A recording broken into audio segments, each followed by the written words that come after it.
while they're waiting for us to get through the next item, which is Hawke's Bay Lass, they're not actually doing the good work of the council. So I suggest we get through item 17 now, and then these guys can go back to work. So good afternoon. 17. Right. 2013, Councillor. Right. I'll hand over to the team at the front, and welcome, guys. And thanks.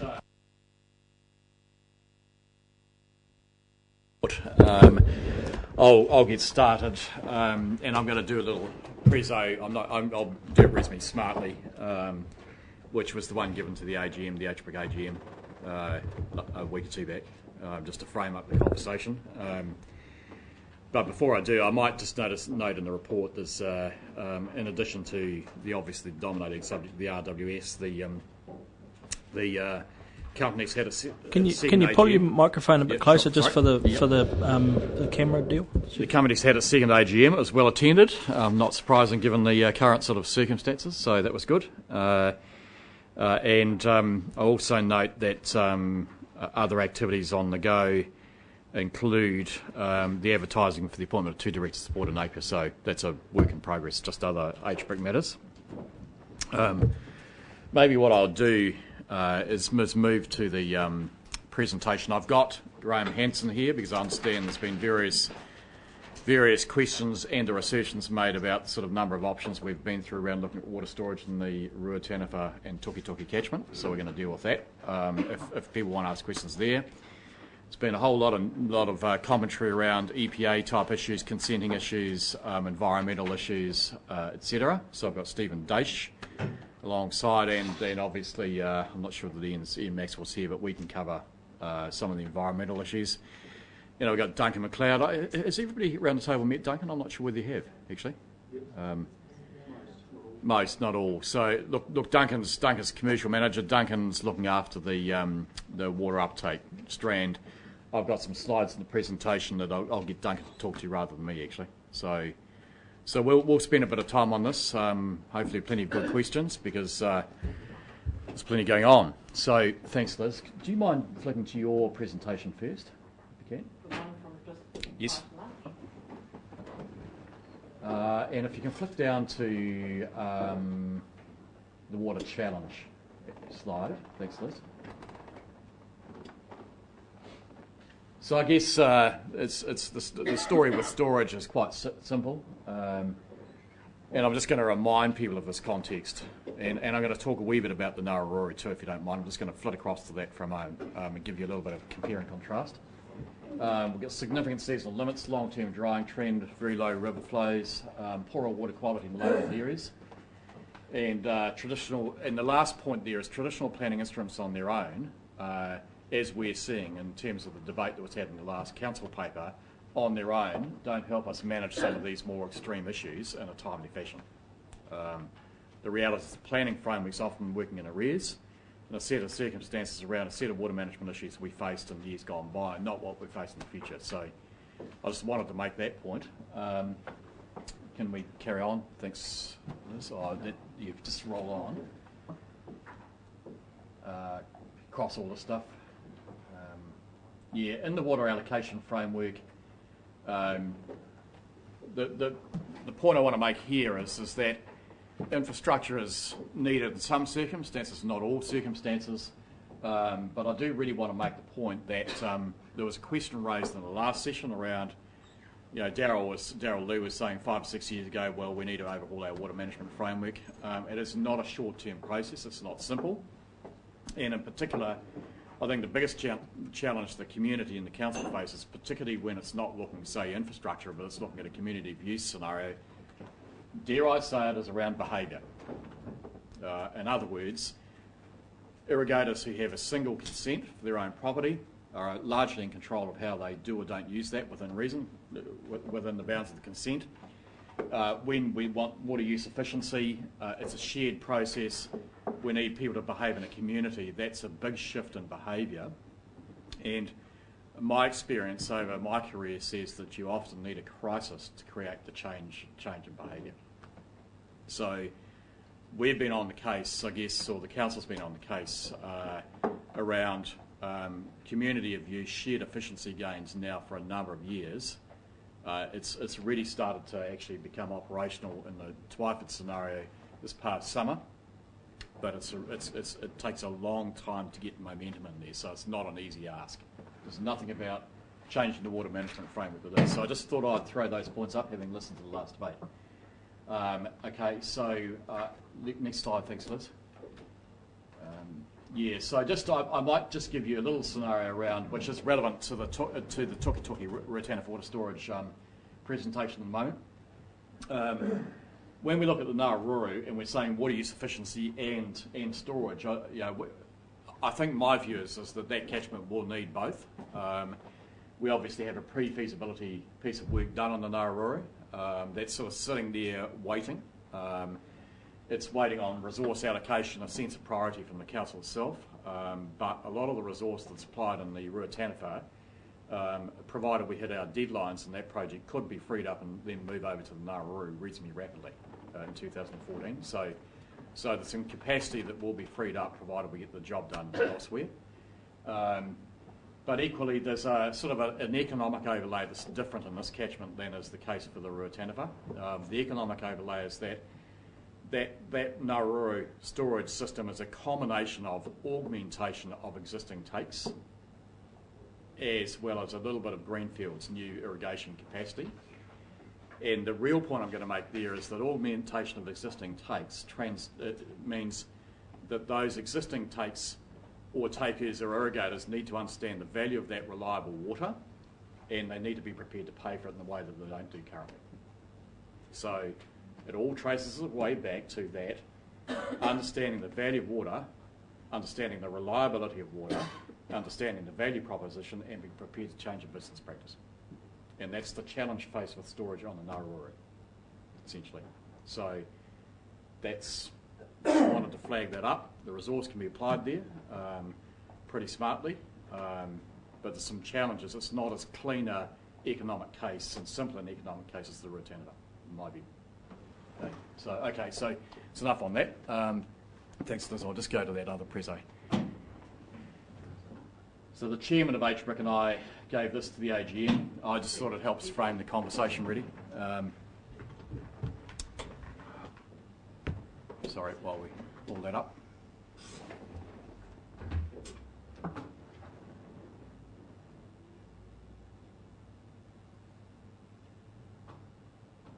Okay, so we just run the first slide. I'll just make the note. No, I'll flip over that slide actually. I think that's everybody in the room knows that. No, back to the other one, Duncan. Thanks. Sorry. No, back to the joint work streams. So we're in the final phase. We've called it the operational scheme assessment phase and delivery phase. Churning through that process, post the feasibility and post the transfer into HBRIC, we have 4 concurrent work strands running: consenting, design and construction, uptake and financing. And this presentation is just going to give you a pretty good up-to-date picture of each of those, where they sit today. So if we move on, thanks Duncan. Just in the consent application, this is part of the Tukitoki proposal, which is both a combined plan change as well as a plan change process run by the council into the EPA and Board of Inquiry process, and on the other side a consent application for HBRIC for the water storage project. Key thing there I want to really stress here is that the consent application and the scheme will have to comply with the regulatory limits set in the plan change. That's a strong point. It actually has to fit in a regulatory framework and it has to comply. Okay, so that's enough on that slide. Where we're at, Stephen, I might get you to talk to where we're at today in the process and give you a bit of commentary on it, can you, please? Yep. So at the moment, where we're at is the applicants, so HBRC for the Plan Change 6 and HBRIC for Ruataniwha Water Storage Scheme resource consents. We filed our what's called evidence in chief on the 6th of September. 45 statements of evidence from a range of council management staff, council experts, external experts. So that's been in the public domain since then. The Board of Inquiry's next set date is where submitters can lodge their evidence, and that's due on the 8th of October, so that's in 2 weeks. Yesterday, I think, that evidence has to come in. And then there's a period of what's called rebuttal evidence after that, where our team can look at what the submitters are saying and rebut or make comment on positions taken in that evidence. The thing that's not there is, and just yesterday, the board has sent out a memorandum establishing an expert witness conferencing program and a series of facilitation meetings through October, which will be chaired by Environment Court Commissioners. This is the pre-hearing discussion around issues, getting together around the table and trying to narrow or either agree at an expert level or narrow issues, and gives an opportunity for the various parties to talk about the issues with a experienced facilitator who's been appointed by the board. So my expectation is that that's going to be quite an intensive period. There'll be a number of conferencing sessions going on, and I anticipate probably more than one facilitator involved in different elements. So after that, the hearing proper starts on the 18th of November. It's going to be held in Hastings at the Opera House facilities upstairs there, where those big rooms are.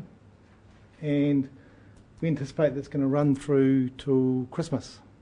And with the timeline ticking, the draft decision will need to be out sometime in February, with the 9-month process ending in early April with a final decision. So that's probably the overview. Yeah, thanks, Stephen. We're happy to take questions inside that area once we get through this framework. Thanks, Stephen. Thanks, David. DNC procurement, Graham.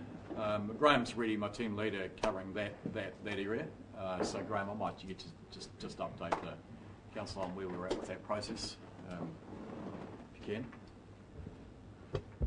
Thanks, Andrew. And I say, in terms of key deadlines and positions for the I'll refer to it as just the DNC process for ease of the terminology. Sorry? That's unfortunate in terms of using a short term. The applications, submissions for the design and construct process closed on 18th of August. We've developed an evaluation selection panel process that runs through to the end of October, so we have a 7-week period associated with analysing the 2 submissions. We're certainly going to use all of that period. They're substantial documents. We end up with around 4,000 pages of information to absorb and consider and make comparisons between the 2 submission phases.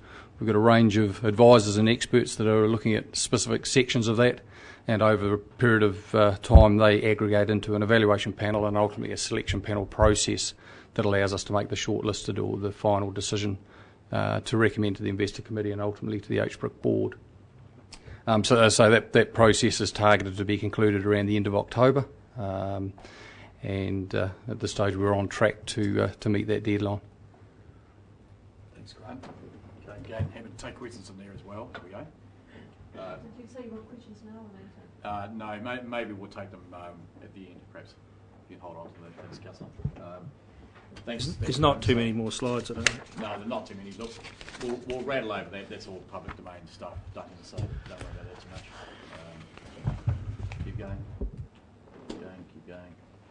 Okay, so if you haven't talked to uptake, there's a couple of your tables in here as well, you'll see in this presentation. So maybe talk to price, then talk to where we're at. Good as gold. Yes, I've been working on the uptake work stream. I think it's going quite well, actually. We've got, it's a wee summary of what we've got so far, what we did have. The numbers changed Since then, it changed again today by 900,000 cubes because I was at a meeting this morning. Actual figures today are 32,700,000 cubes of water, so it's up a wee bit. Excuse me, but this data was current when it was written last week. And that's the nature of uptake. Essentially, I'm out in the community talking to farmers every week, which means every week I get some more people that are happy to sort of come in for this part of the process. That top slide outlines the differential between existing groundwater users that are considering electing taking water from the dam as opposed to the groundwater resource at 4.6 million cubes. That won't have changed a great deal with these last few numbers I've got here, and the balance is obviously new water.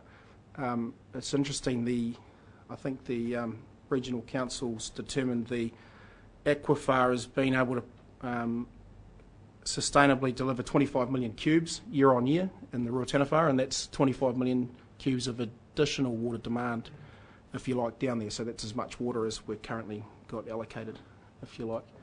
The zone segmentation there is interesting. Zone M probably saw itself as being fairly isolated geographically initially, and so it sort of led the charge. But Zone C has about 32% of the total water demand as at today. The rest are fairly even, to be fair. Just a little bit of detail on land use change. So it's important. This is just showing for the actual irrigated hectares. So the example being if a property is 300 hectares, 200 of it was being irrigated. I've only captured the change of land use on that irrigated land area as opposed to on the whole 300 hectares. But I guess you can see that, whilst there's some more dairy up the top there, it's not extreme. And what's tending to happen is people are sort of moving one step up. So there's expressions of interest suggesting dairy support might go to dairy, sheep and beef might go to sort of mixed red meat and cropping. Mixed red meat and cropping might go to, so everything's sort of slotting along a wee bit. It's not all moving straight from red meat production through up into dairy. So that's probably impacted by the land class that individuals have. Is that data based on the expressions of interest, what people are writing? Yes, it is, yeah.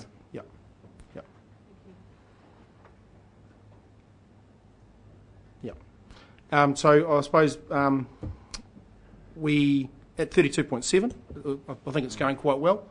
Overwhelmingly, I guess the context I have in the community, when I ask them if it's a good idea to build the scheme or not build it, they all think it's a good idea to sort of build it.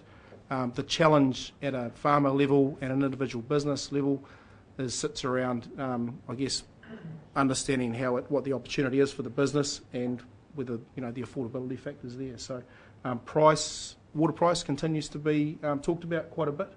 The other things that are talked about at just about every meeting is there's certainly desire for pressured water delivery, and that's part of the price function essentially.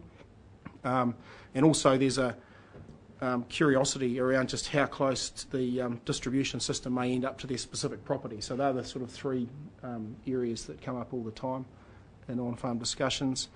The further to that, if you dig a bit deeper into it, then there's certainly interest around what the mechanism for water price to change over a period of time, over the contract period, is likely to be. So those are all pieces of work that we're concentrating on within the project. Thanks, Duncan. You might just want to flip back to the original slide, which is the process, just show the process here. Good as gold. Yeah, so it's green down to my appointment. I'm trying not to take that too personally. Red after I that. think it is a red. That should surely be orange. And so I guess we're just on a path. Excuse me. For some, the opportunity to invest in the distribution system or the irrigation company is an important piece from a water user's perspective. Obviously, we've got to deliver a prospectus around that. Time frame currently looks like December for that. And so as far as next phase or stage goes, a more binding water agreement will have to be produced in the next month or two, and we'll move to that document as opposed to the EOI document.